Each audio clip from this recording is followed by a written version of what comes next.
Welcome everyone. So we have with us today Mr. Satish Raman, who is the Chief Strategy Officer of Fractal.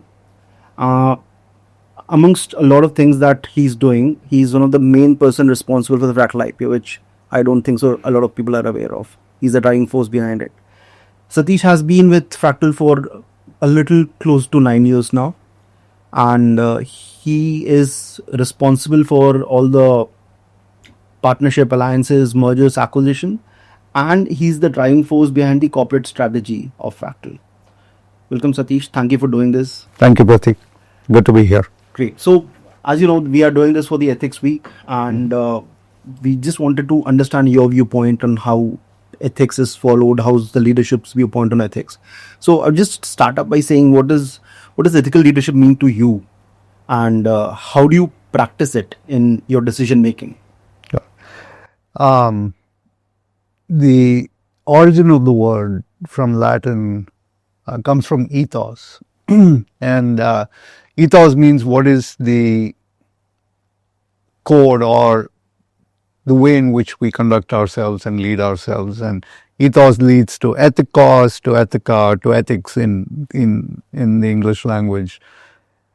And what that means is what is the binding set of principles or values that should govern us as a society, right? Now, in our context, we're talking about Fractal, we're talking about a company, we're talking about 6,000 people, and several of us have been entrusted with leading the firm, and it's a responsibility that we have to take seriously. So we have to live the values, and in the context of ethics, I think the simplest way for us to reflect it is, would we want what we are doing to be done to ourselves?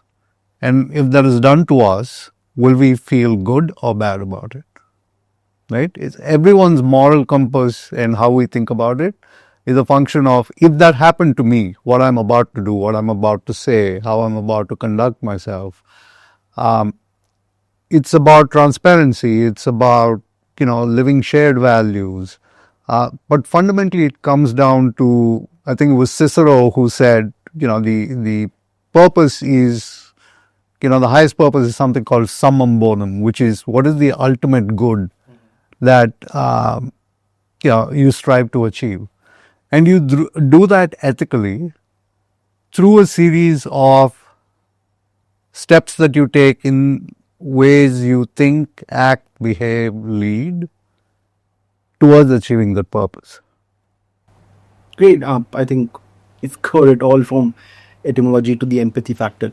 Now, just an extension to this thing, in your viewpoint, how does the fractal leadership, ensures that ethics and compliances are followed, and these are not just the term that people talk about, or it's like one of those things that are required to be done.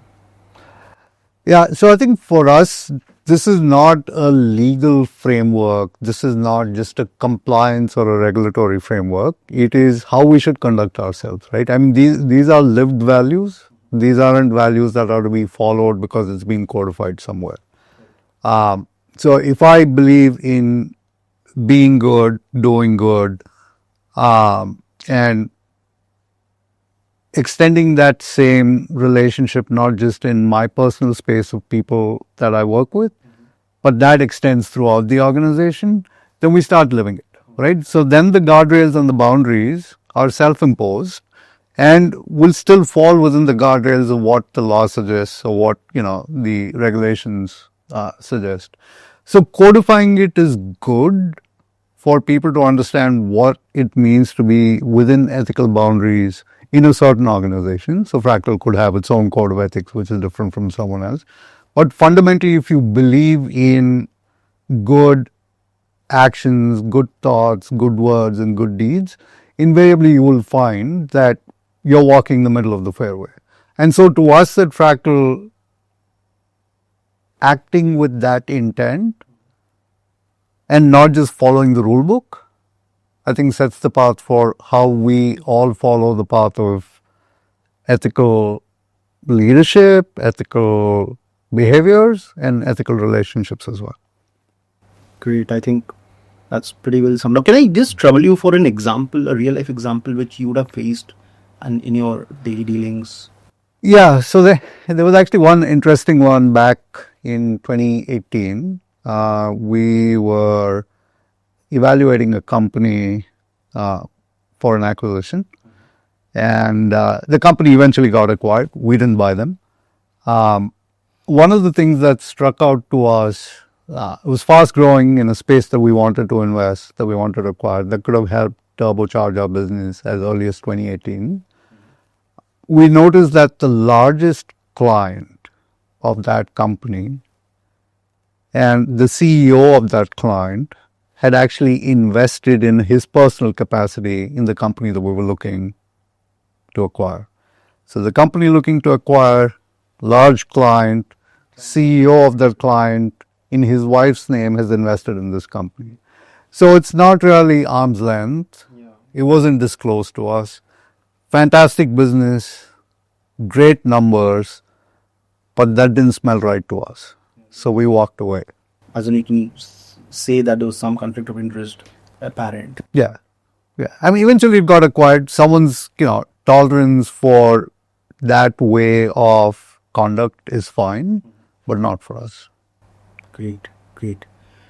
So since we are doing this for all our employees and we are emphasizing on Ethics Week, is there any message that you would like to employees so that it will encourage them to speak up and uphold integrity in their daily activities and everything that they do?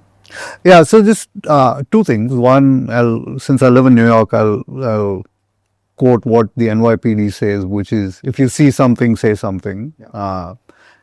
The second is, the mirror that I would urge all of us to hold to ourselves, saying, whatever I'm about to do, say, act, will we be okay if the same thing was done to us?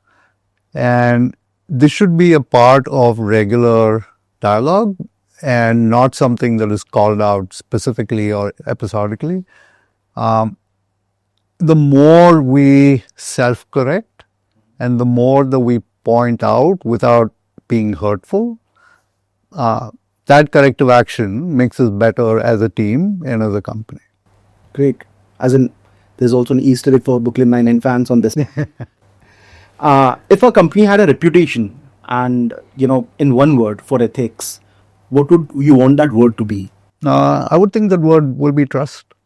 We don't exist without the trust of our clients, the trust of our employees, the trust of our investors, and the trust of all of our partners and any other stakeholder. We will not have a right to be in this business and will not have a place to do what we're doing today. Absolutely. And I think we do spend a lot of time and efforts to ensure that the trust is maintained and measured appropriately. Yep. Great. Thank you. Thank you so much for doing this, Satish. Thank you for being with us and initiating the Ethics Week. Awesome. Thank you so much, Pratik. Thanks, everyone. Thank you.